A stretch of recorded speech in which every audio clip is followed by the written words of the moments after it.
Good evening, everyone. I'd like to call the September 24th, 2024 Planning Commission regular meeting to order. The Planning Commission is holding hybrid meetings, and members of the public can attend the meeting in person or observe the meeting on Zoom online by visiting www.cityofarcata.org and following the live meetings link at the bottom of the city's homepage or on the city's YouTube channel. If you are attending remotely, please be aware that the Zoom feed provides the closest to real-time stream. If you rely on the other feeds and you wish to make comments, please be aware of the time lag on those feeds. The first item on our agenda is the land acknowledgement. The City of Arcata acknowledges that the lands we are located on are the unceded ancestral lands of the Wiyot tribe. The land that Arcata rests on is known in the Wiyot language as Gudene, meaning over in the woods or among the redwoods. Past actions by local, state, and federal governments removed the Wiyot and other indigenous peoples from the land and threatened to destroy their cultural practices. The City of Arcata acknowledges the Wiyot community, their elders both past and present, as well as future generations. This acknowledgement seeks to aid in dismantling the legacy narratives of settler colonialism. Staff, will you please call roll? Yeah, Commissioner Simmons. Here. Commissioner Strickland. Present. Commissioner Yodowitz. Here. Commissioner Lehman. Here. Vice Chair Tagney. Here. And Chair Davies. Here. We are joined this evening by Community Development Director David Loya, and next we will have oral communications. During this time, people may make comments about items that are not on the agenda.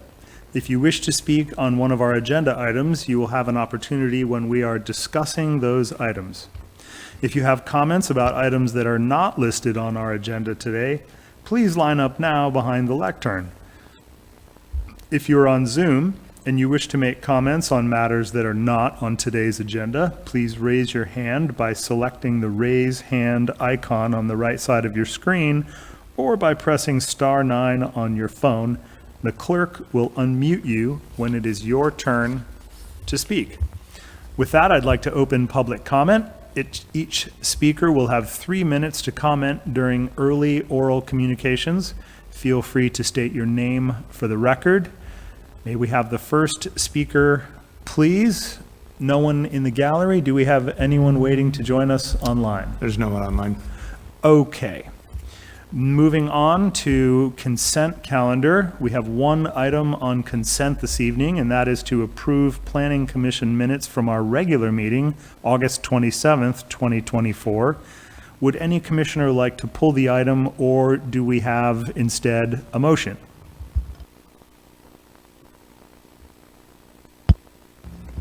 I'll move to approve the minutes. We have a motion. Do we have a second? Second. We have a motion and a second. All in favor? Aye. Aye. Motion passes, and thank you for that. We will go on to public hearings tonight. No public hearings this evening, so we'll move on to business items. And our first business item this evening is electing chair and vice chair of the Planning Commission. And David, can we begin with a staff report? Yeah, just briefly, the chair and vice chair are supposed to be elected in the first meeting in the fiscal year, which is the beginning of July every year. We have had a busy year and we missed that opportunity, and so now we're trying to play catch up. The way the process works, for those of you who don't recall or haven't been through this process before, is that the commission is able to discuss nominations for chair and vice chair, and then vote them into that position by voice vote, formal vote. You can take both chair and vice chair in one motion if you wish, or you can break them into two separate motions, and it's really up to y'all to have a discussion, who's willing, who's interested, Do you want to retain the current officers or shake things up a little bit? And so I'd be happy to answer any questions, but that's basically the outline for how you approach this. Have a discussion amongst yourselves. Someone ultimately will make a motion, and then you take a vote.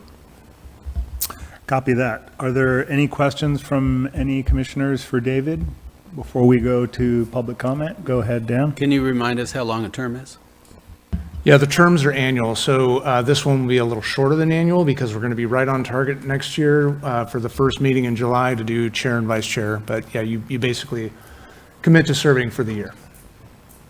Having said that, chairs usually kind of get into that role and serve that function for several terms. Okay, thank you for that. I'm going to open public comment if, we have no one in person here, so I suppose I should just check and see if there's anyone on Zoom. Okay, thank you for that.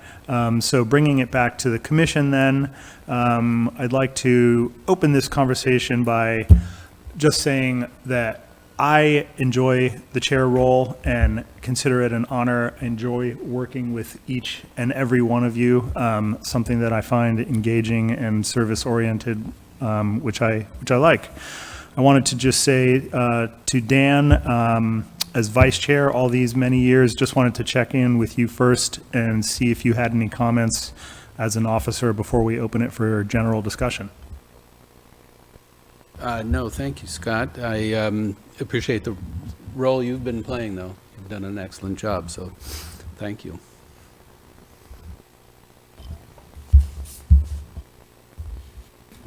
Go ahead. Go ahead, Joel. Yeah, I would like to make a motion to reappoint you, Scott, as chair and Dan as vice chair. Thank you, Joel. I would like to counter that motion just slightly and nudge the vice chair on to Matt Simmons if he's willing, if that's agreeable to the group. I would be willing, and thank you, Dan. Yeah. I would second that motion. Okay, we have a motion for myself to continue as chair with the change from vice chair from Dan to Matt. We have a second. All in favor of that? Aye. Aye. Aye. Aye. Okay, thank you for that. Thank you, Yeah, everyone. yeah.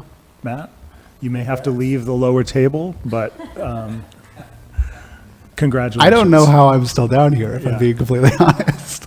It looks like that may be coming to an end. Okay, I appreciate that discussion and appreciate everyone's support. Moving on now, item B under our business items section is considering commercial mixed-use standards. And as always, David, can we please begin with a staff report?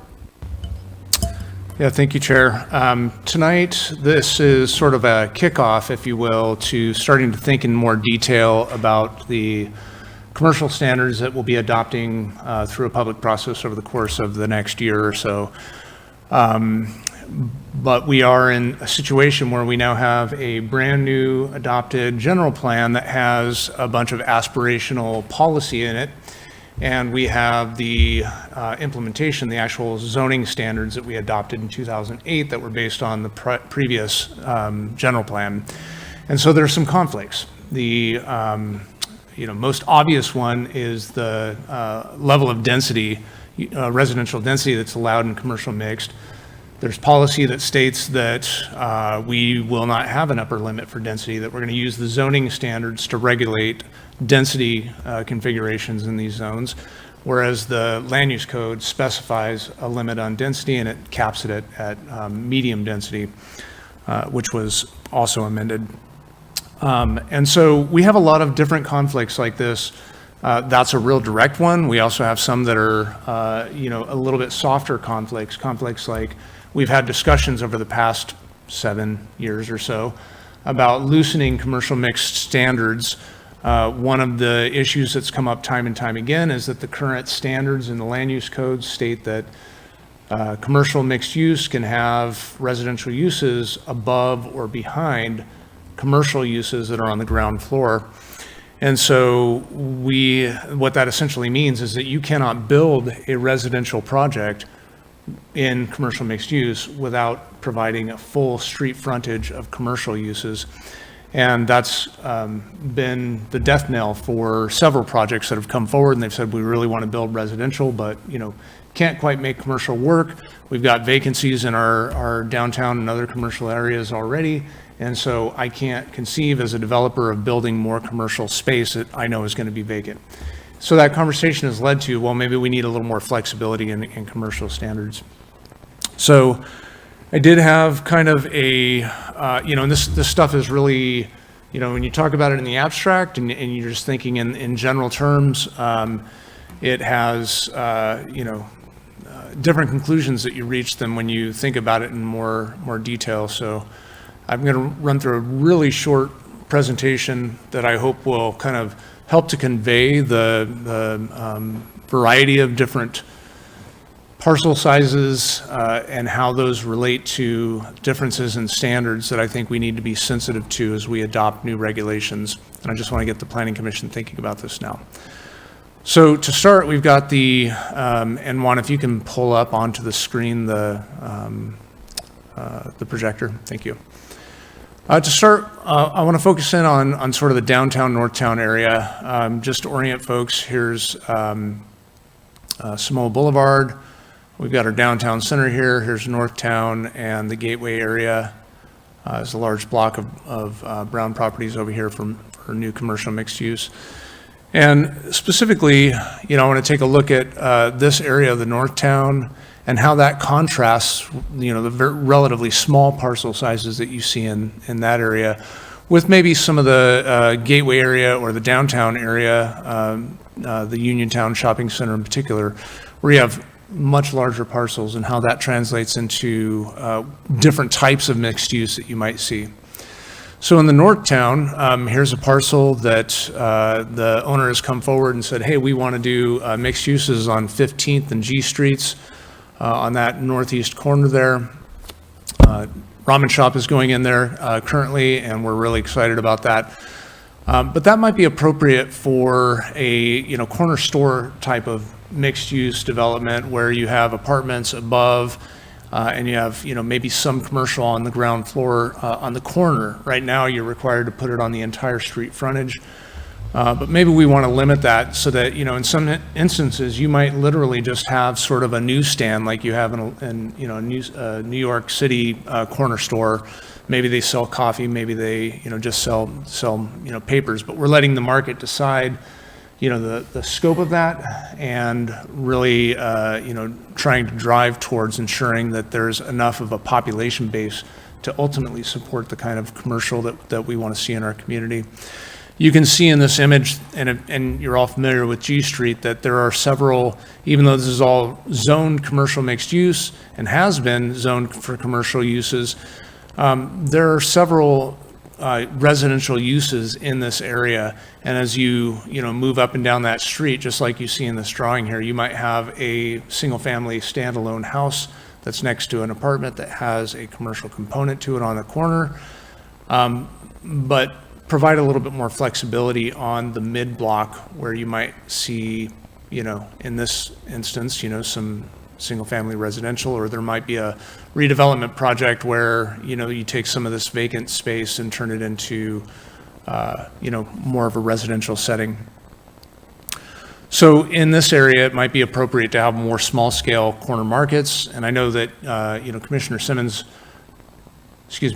Vice Chair Simmons, brought up the idea of, even in zones that are currently zoned residential, maybe bringing the corner market concept back.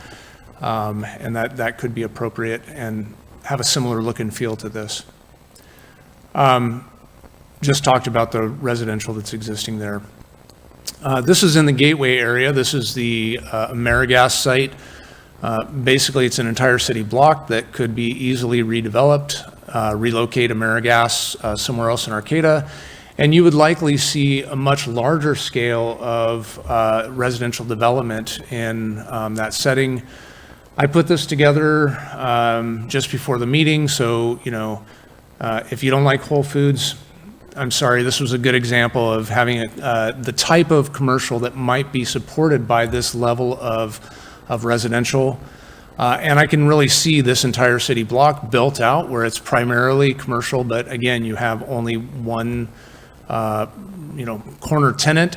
But in this setting, because it is on our, K Street corridor where we expected more commercial, you might see a development that has that corner commercial, but then also has, some retail going down the streets. And maybe we want to identify, like on K Street, we have a little bit more commercial, but in the other areas, we'd, have access to more residential. Now, this is in the gateway area, and so we had some priority for certain frontage looks, but no requirement on those uses inside. And so I'm just using this as an example so that when we start to think about commercial mixed use in other areas where we haven't already gone through a process to identify the types of uses that we want to see, that we're thinking about, those uses. Do we want to mimic what we've seen in the gateway where we're focused less on use and more on look? Or, some other areas where we might want to really protect the commercial uses that are in those areas. So thinking about those larger scale properties that might have more opportunity for commercial uses.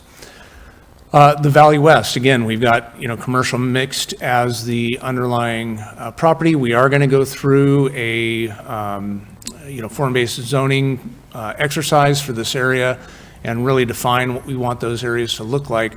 But here's a good example as you're, familiar with the commercial uses in the Valley West. There's a lot of, especially visitor serving focus. There's a lot of hotels, there's a lot of fast food, a lot of quick service food. We have a dollar store, we have a, Ray's.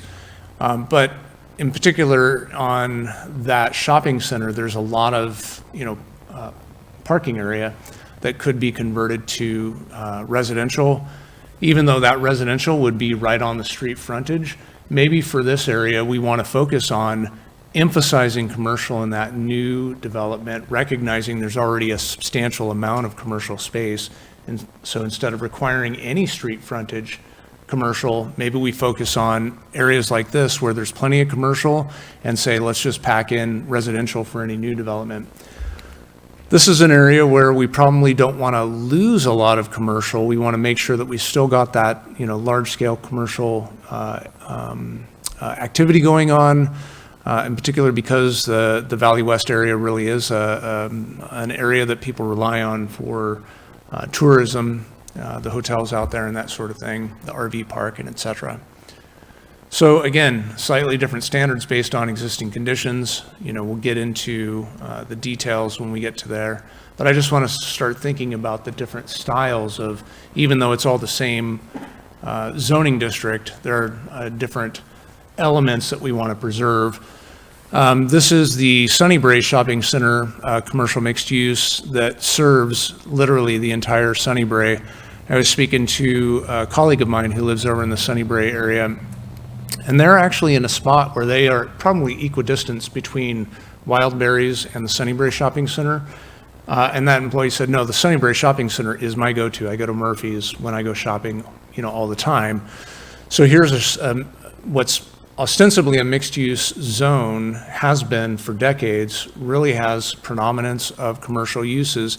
And we're probably going to want to have standards that preserves those commercial uses, that doesn't drive out the Murphy Shopping Center, because this entire neighborhood relies on that commercial to satisfy their needs. So if we're looking to reduce VMT for these folks, that neighborhood shopping center is really critical.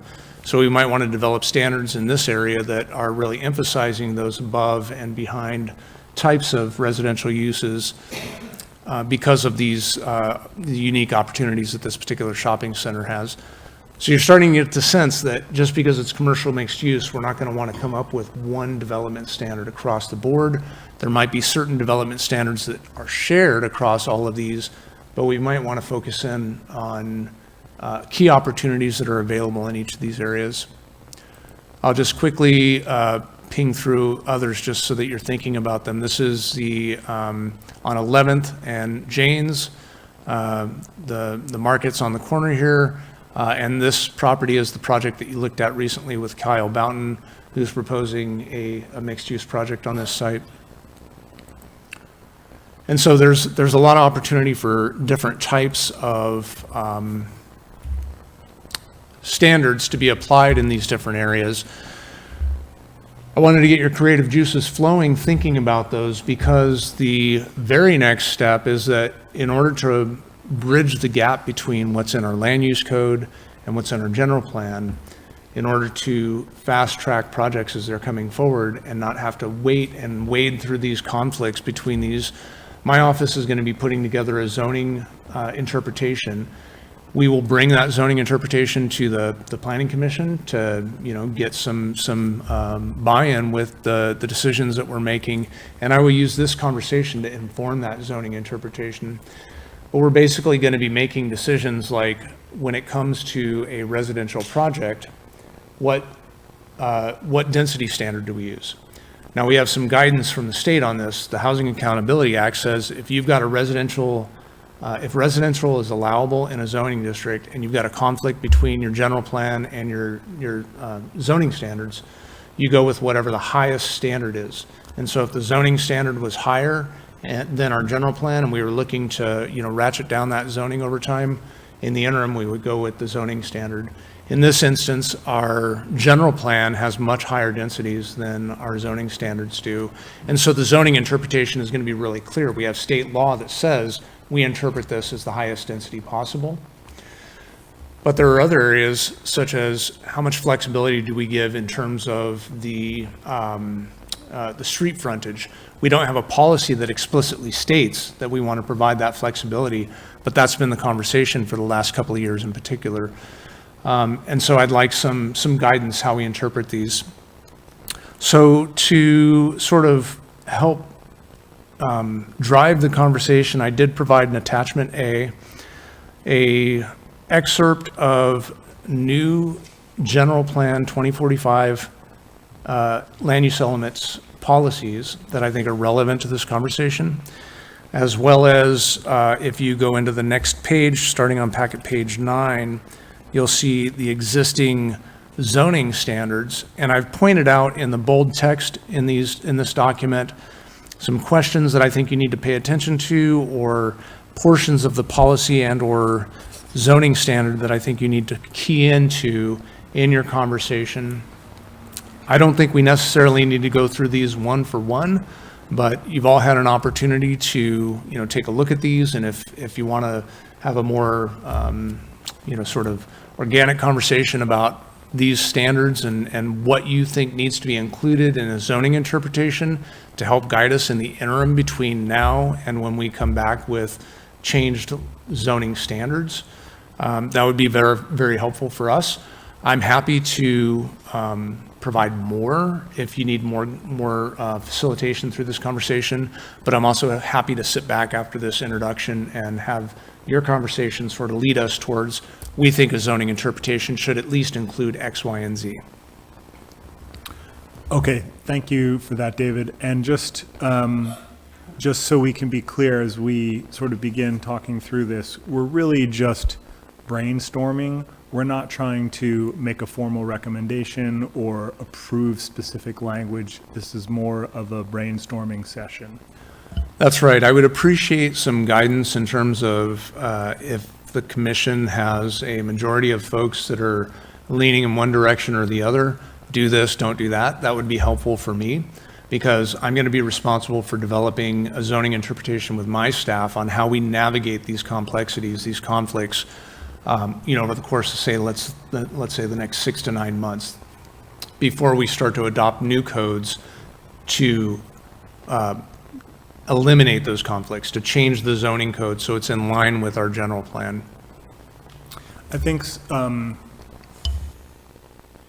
just to touch on one of the examples that you highlighted briefly before kind of pulling the commission into this discussion is the Murphys.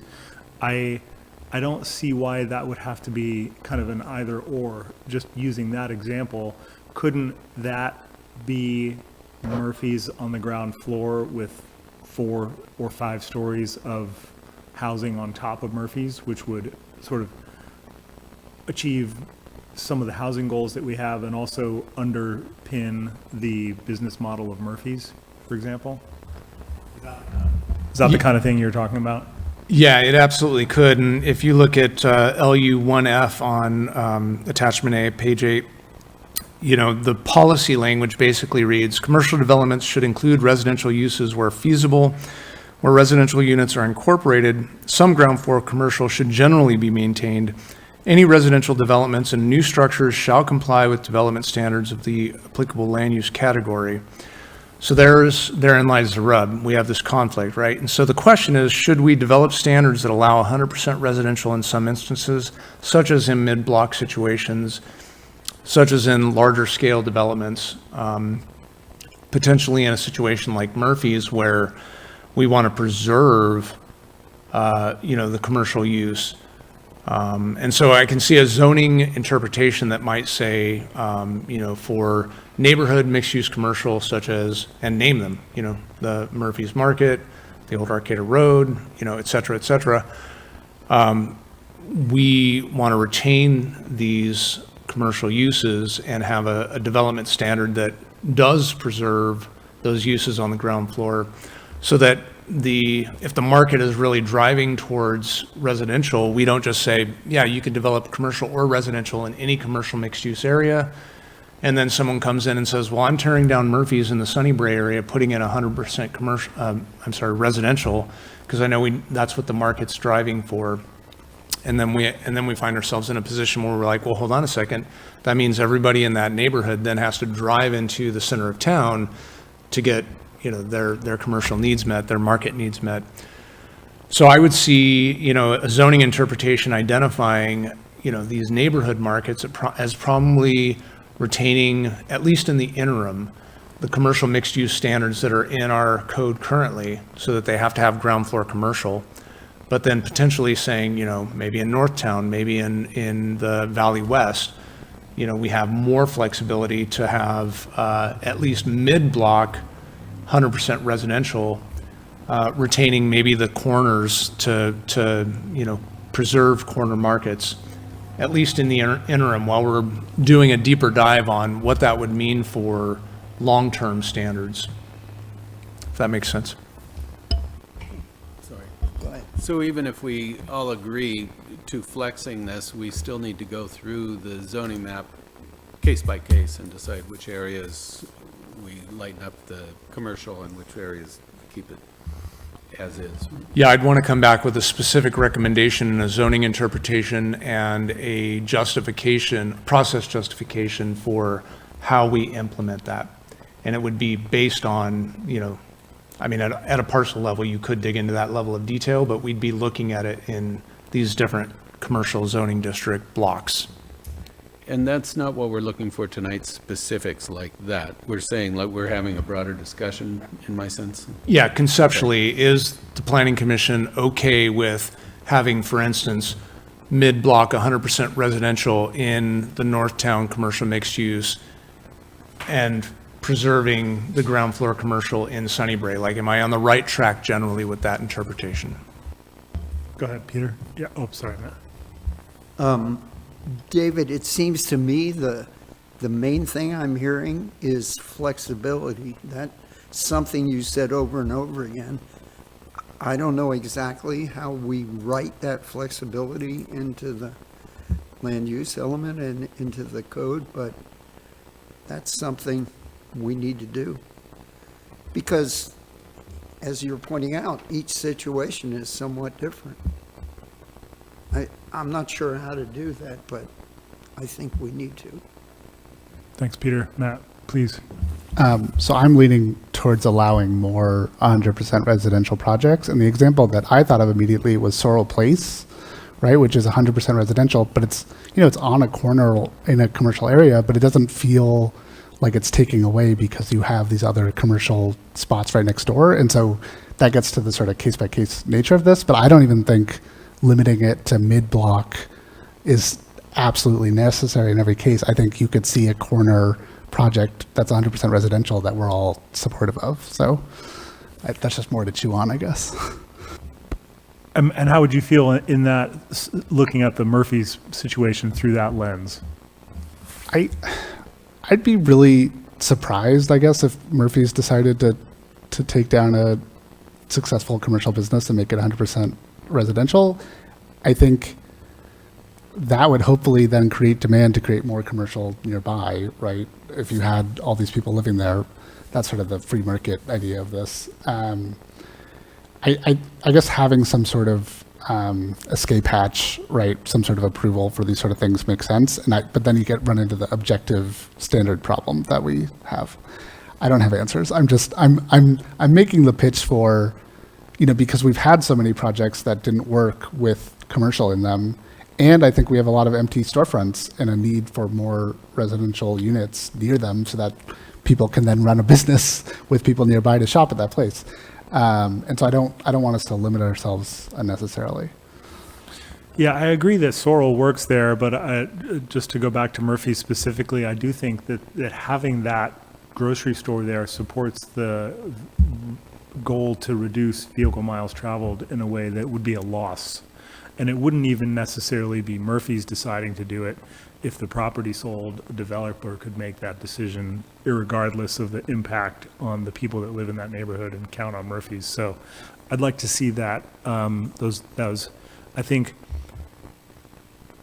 balancing housing construction with not losing those centers that allow for more pedestrian and bike traffic to groceries and less driving is a good thing. The one thing that I'll add to this is that, we're thinking about this in terms of the current condition. So Murphy's is there currently, and that's, a neighborhood benefit that they have a market nearby, and it reduces VMT because they don't have to go further to get market goods.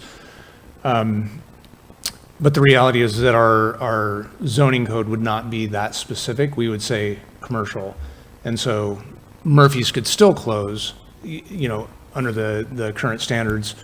Murphy's could still close and they could build residential on top and have some other type of retail under the current standards. So I think that is sort of the question here. Do we try and, like with the gateway, we basically said, look, let's largely ignore the uses. There are some limitations on certain types of uses. Let's largely ignore the uses. Let's focus on design and make sure that, at least in certain areas where, we would tend to think like on main, arterials, it makes sense to have commercial uses. Let's at least ensure that they're, convertible to commercial uses, that they have a commercial look and feel, and that they don't, present a, facade that is, runs counter to the sort of streetscape design that we're trying to develop there.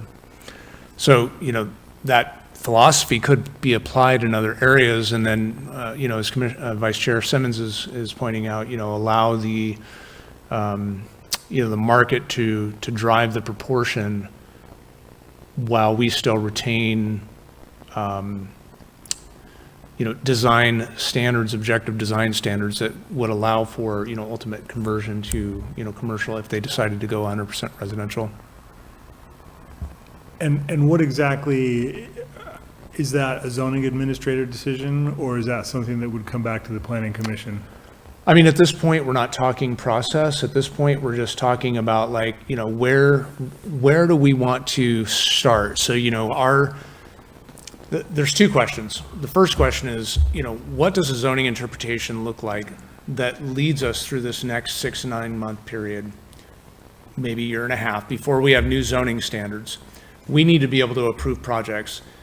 I need to develop a process. When it comes to a project that has, a housing component, I have a lot of tools at my disposal to assist an interpretation that are based on state law. When it comes to a commercial project, not much. There's not a lot of guidance there. And so I would like to have a zoning interpretation that helps us navigate all of those different conflicts that we've created now between the general plan and the zoning code. So this conversation is going to help inform that zoning interpretation, things that we'll be applying day one. Each of those is going to have probably a different process depending on the kind of project it is, and some of those the Planning Commission may see. The second thing that we're getting out of this conversation is really to help us develop a starting point to have a conversation with the community. These are probably going to have a lot of overlap. The Venn diagram is going to overlap quite a bit because whatever the zoning interpretation that we develop is going to be sort of like the draft proposal for how we approach these with the community. And then we'll go through a process with our, consultant with the community to hone in on specifically what do those standards look like. So those are really my two objectives tonight. And they're kind of, you can think of them as one and the same, but I just want to be clear that there's two outcomes from this conversation. I get that, and that's specifically why I was asking about the process, because I know from the community standpoint, a situation in which projects come to the Planning Commission Yep. Provides some public input and oversight that's important. I'd love to check in with Abby and Joel and see if you guys have anything to add to this conversation or any specific concerns you'd like to see included. I kind of wanted to touch on what Matt was saying about the being specifically stating mid-block and maybe not using that precise language or figuring out a way to somehow include a provision for, or may generally maintain commercial. But yeah, that's it for me right now. Yeah, I mean, this is very theoretical. I mean, there are, I agree that we need flexibility. And the other thought I have is that to the extent we, encourage residential, which, is a clear need, that'll drive commercial and, when and how and where, I don't think we have a crystal ball, but in terms of the specifics for now, I would be in favor of allowing as much flexibility as possible. If the issue is mid-block, residential or even corner residential, if there's enough commercial preserved, I would be supportive of that. Can we use sort of general wording that provides that kind of flexibility rather than mid-block, just saying something like a mix of residential and commercial as is appropriate for the area? I mean, something that's pretty vague that gives either the Planning Commission or you, the zoning administrator, some discretion as to what you approve. We certainly can. The question is going to remain, if it's a commercial mixed use, does it have to have a commercial component? And if so, when? And if the decision at this point is, hey, look, we want to see maximum flexibility, then I would be writing a zoning interpretation that would allow basically any commercial mixed-use site to have 100% or, no requirements for street frontage of commercial. So 100% residential or no requirements for street frontage commercial. There's a process that, I can, pull out from existing regulation that would allow us to do that. There's I'm kind of guessing at this point, but there's probably going to be a lot of like zoning administrator and planning commission decisions on those currently because of the conflict in code. But it would provide that based on, say LU1F that we just read, that there's no specification that any particular parcel have commercial, but that quote unquote, generally commercial would be maintained. And so we would say over the course of several decisions, we still see commercial in this area. We're relying on the, the market to provide additional commercial when it's needed. And we could, retain that sort of more flexible interpretation until such time that, there's a concern that, we're starting to lose our commercial centers. And so that's certainly an interpretation I'd be willing to write that has that maximum flexibility. And just to be clear, this is, excuse me, to operate until the new zoning is complete. It would be to operate until the new zoning is complete, and then it would be the framework for the draft that we start fleshing out with the community. The components that I would see as being, very temporary in that interim period have a lot to do with the process. Obviously, if the Planning Commission says, look, let's have maximum flexibility, and over the interim period, we start having a lot of 100% residential projects come through, and then there's this, policy crisis we'd have to revisit. But the components that are, there's going to be a lot more process and discretion associated with that process between now and when we have new standards developed. I think it's clear that this commission and certainly the council has stated that they want to move more towards form-based codes that have more of a ministerial review based on objective standards. And so that's what the HUD Pro Housing Grant is designed to drive us towards. So I would see our process in the future with the new zoning being much more geared towards ministerial decisions. And my hope is that between now and that time frame, we'll have the opportunity to evaluate what does this Planning Commission ministerial permit look like? How does that feel to the Planning Commission? How does it feel to the public to be holding these public hearings to make a ministerial decision?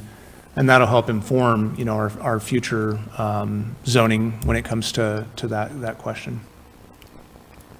Yeah, this sounds contrary to the direction that I feel like we've been moving in terms of objective standards. I think of our ministerial permits as being based on objective standards so that you're not put in the hot seat trying to make decisions and interpret what we meant back then and, scratching through notes and such. It troubles me to think of you having to decide how much commercial somebody has to do to kind of check that box. If he says, well, David, can I just put one of those bike rental racks out front? Is that commercial enough? Can we just call this, that check the box so I can build out residential, and you have to make that decision. And I don't know, this all is discomforting in terms of objective standards. What I'm hearing right now from the majority of the Planning Commission, and correct me if I'm wrong, is maximum flexibility, which would translate into no requirement for commercial on a parcel by parcel basis. And if that's what we're deciding so that you don't have to interpret it later over the counter, I'm fine with that, but we have to then go through parcel by parcel. The Sunnybray situation is really different than the Northtown one, I think we all agree, or mid-block or whatever. We can just argue that out or try to come up with something, but whatever we decide, if it's parcel by parcel, this is what it is for this parcel. It's different on the plaza than it is in Northtown, or David, if it turned out that we got residential after residential after residential, and we were kind of pushing out commercial spaces, could we revisit that and say, this has gone too far? Absolutely. Yeah. And so during the interim phase, it would be as simple as revising the zoning interpretation. There's going to be a process in the zoning interpretation. Right now, let me just get a little more specific. Right now, if a project were to come in and I looked at my land use code and they're in the commercial mixed use zone, it states that you need to have frontage commercial. You can have residential above or behind. So that's unambiguous.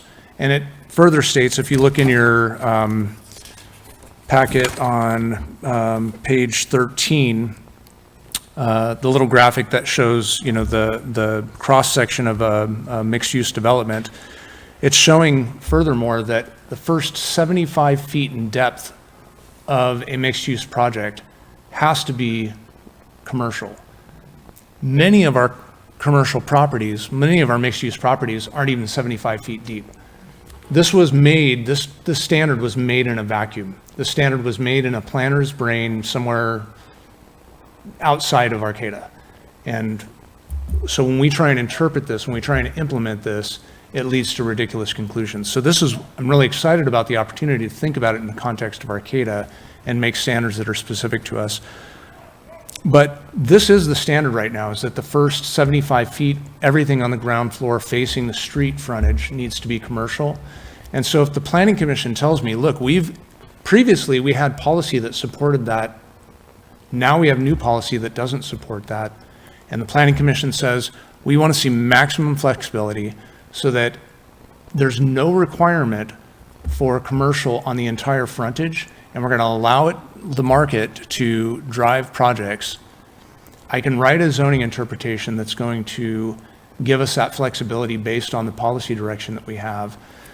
However, there's going to have to be a permit process that's associated with that in the near term. And so those permit processes would probably be, minor use permit to amend the zoning standard or something like that. I'm rough sketching here. I need to really dig down into the code to see what the actual process would look like. But let's say for the sake of this discussion, it's going to be a minor use permit design review to eliminate those standards and allow for residential in direct conflict with, this standard, this design standard. The Planning Commission would have to look at that, or the zoning administrator would have to look at that, depending on the design review table, which is the review authority. And so if I get direction from the Planning Commission, make it maximally flexible so that on a project-by-project basis, folks can come in with 100% residential projects. They could do residential on the street frontage, which is what we've been talking about, modifying. We've been talking about going that direction. I will write the zoning interpretation that says this standard can be overwritten by a minor use permit that follows the design review table. That design review table has the zoning authority at either the zoning administrator or the Planning Commission, depending on the size of the project. And if folks came in with those projects, we would permit them that way. During this interim period, you would get to see this handful of projects that came in, and if at any time during this interim period, you said, well, hold on, tap the brakes. This has gotten out of control already. We have 5 projects approved and 10 projects pending, and we want to slow the bus down. I would write a new zoning interpretation that says we're no longer interpreting it that way. You have to apply the existing standards until we have a new set of standards, until we've gone through a new public process. That new public process would then, give us that new set of standards. If, more likely, outcome is a handful of projects come in, the Planning Commission likes where they see it going, the council is they're happy as well. When we start to go through that process to revise this code, we would say we've got a good template. We're going to start with this as our template for a draft. We're going to float that out to the community. We're going to go through that process, and we're likely to end up with a ministerial approval process that is based on specific standards, specific objective standards, and doesn't require that discretion anymore. If in the future, after that new standard is adopted and the Planning Commission and the City Council is like, hold on, things are getting out of control, we need to tap the brakes, at that point, you would have to do a zone amendment to change the zoning that had been adopted. But in this interim period, we can change that on, basically I just rewrite the zoning interpretation. I think it's important that the Planning Commission has that opportunity to weigh in during especially this interim period for 2 reasons. Not only because it gives the public a chance to see and weigh in, but also it's going to give us then that direct input on making these tweaks that will allow us to improve this approach as we approach finalizing the new zoning. So for me, that maximum flexibility, I feel comfortable with it as long as the Planning Commission, I'm not trying to create more work for the Planning Commission, but I feel like, especially in this interim period, it's important that we have that oversight for the community and also to improve our ability to give feedback on this as we see projects come through. I'm interested what other commissioners think. I mean, if we're looking at the gateway, which isn't supposed to have to come through us, as long as they fit the form-based code and all of the standards, then what would be the scenario where they suddenly do have to come to us? Well, it just seems like there are a number of projects that are outside of the form-based code. And so the goal would be to, after the next year, year and a half, when we can finalize this zoning, at that point, it's a zoning administrator. But as we're working it out, and as we saw just the variety of projects where there are inherent conflicts, it feels like an important place for us to weigh in because in the absence of that form-based code. So the maximum flexing of the commercial standards that you just spoke of would basically, my interpretation of that is that unless we want to carve out Sunnybrae or a couple other specific locations, that street frontage commercial, as described in the existing code, would not exist unless we, as you described, tap the brakes after 5 or 7 projects down the way. Is it, Yeah, I would write a zoning interpretation that would interpret it that way. There would still be process, our existing process, to resolve the conflict that we have in the code. So many projects would come but directly. behind the scenes, not here?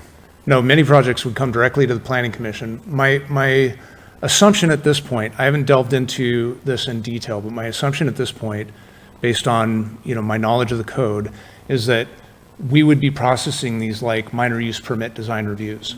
Minor use permit design reviews, larger projects or projects in certain areas go to the Planning Commission, smaller projects go to the zoning administrator.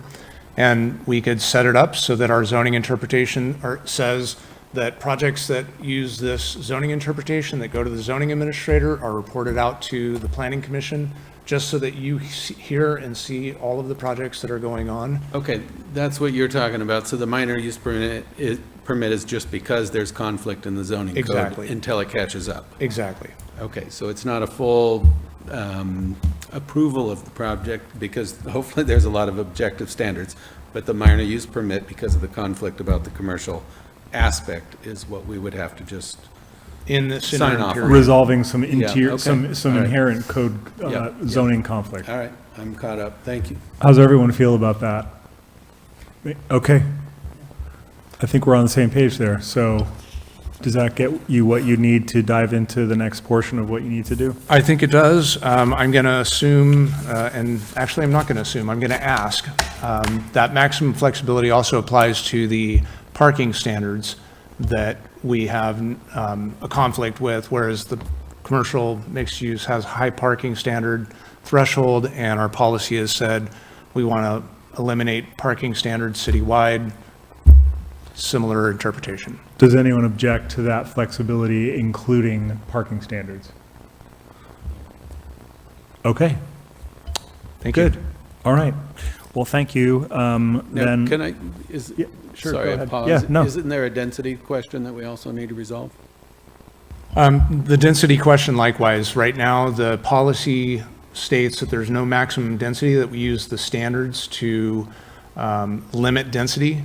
And with that, I mean, I would love a thumbs up from the commission, but with that standard, that specific standard, the Housing Accountability Act already sort of supersedes any local standard we have or interpretation. We have to apply that higher density. So currently, you're going to see projects that, unless they take a density bonus, are capping out at 4 stories. So it's not going to be a dramatic, increase in building height over what we already approve.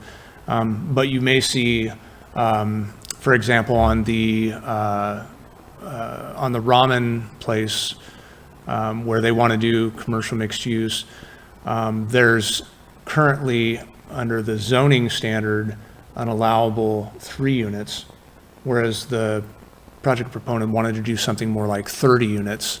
And so this would allow the flexibility for them to come in and actually build out 30 units. This is Northtown, the parking lot right behind the ramen place. Correct. That's recently opening or something. Correct. Matt, go ahead, please. Well, so first of all, I support the no maximum density, but then I also, and you highlighted it in the packet, but the talking about our current standards, I think, is something that maybe we don't have to do tonight, but we could revisit at some point. Like the maximum floor area ratio of 2.0 feels a little low to me. I don't know, 35 feet feels a little low to me, but not something we have to do right this second, but just something to flag. David, a question. If, just carrying this forward, after these zoning, after the interim period, if the commission or the council sees a need to change something because things aren't going in a direction that we'd hoped, that requires the council to pass an ordinance? I'm asking. Yeah, so the interim period with the zoning interpretation will help bridge the gap between now and when we have a new ordinance that establishes those standards for commercial mixed use. The hope is that over the course of this next, 6-9 months, year, that we are learning and going through the public process and delving into the specific standards and building out a code that we want to see. And then once that's adopted, that those objective standards and that process, whether it's ministerial or whatever the process is, once that's adopted, if then we're dissatisfied with the results, it does require a new ordinance. And, those can happen relatively quickly. I mean, I know that, past practice does not, guarantee future performance. We just had a process that, we anticipated was going to take 2 years, 3 years, take 8 years. The reality is that a zoning ordinance takes 1 planning commission meeting and 2 city council meetings. It can be done in 2 months. It can be effective in 3. And so if there's an emergency going on, you can even adopt an urgency ordinance, to have a moratorium on certain standards. And so there's a lot of flexibility that if the, worst case scenario came to fruition, the city still has flexibility to, to tap the brakes. But all of this that we're talking about tonight is really in alignment with the conversations that we've been having, certainly in earnest over the last 3 or 4 years, and from concept, the past 8. Great. Anybody else have anything they'd like to add to this discussion or questions for David? Okay, I think we're ready to wrap this up then.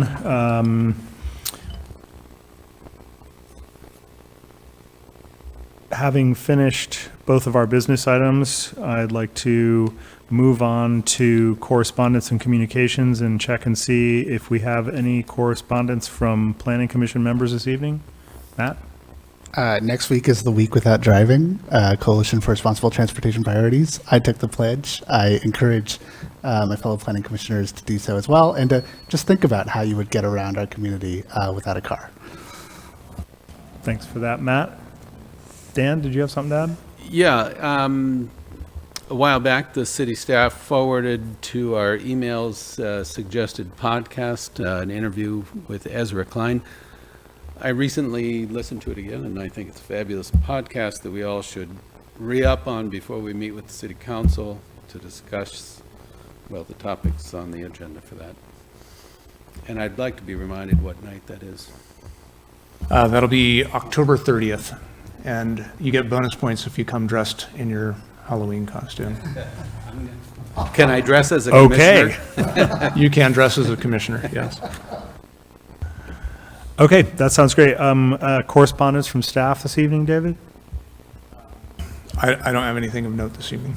All right. Might I ask staff, we have a meeting scheduled for the 22nd with the meeting also on the 30th. Is it likely the 22nd will still happen, or is it too early to say?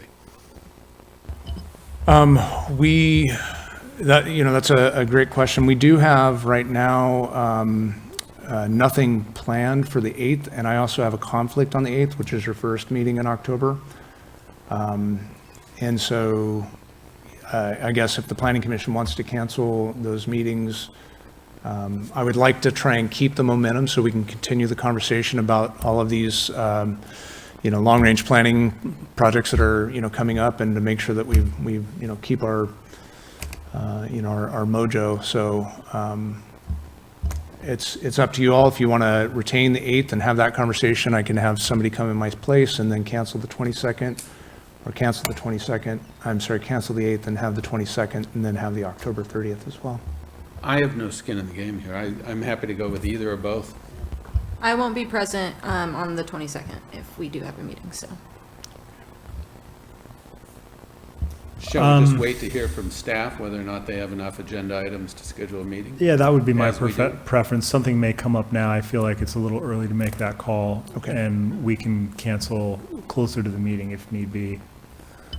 And my preference would be to cancel while you're away for continuity and then pick back up when you return. So let's just keep in touch about agenda items, David, per usual. Okay, everyone, there being no further business, this meeting is adjourned. Thanks, everyone.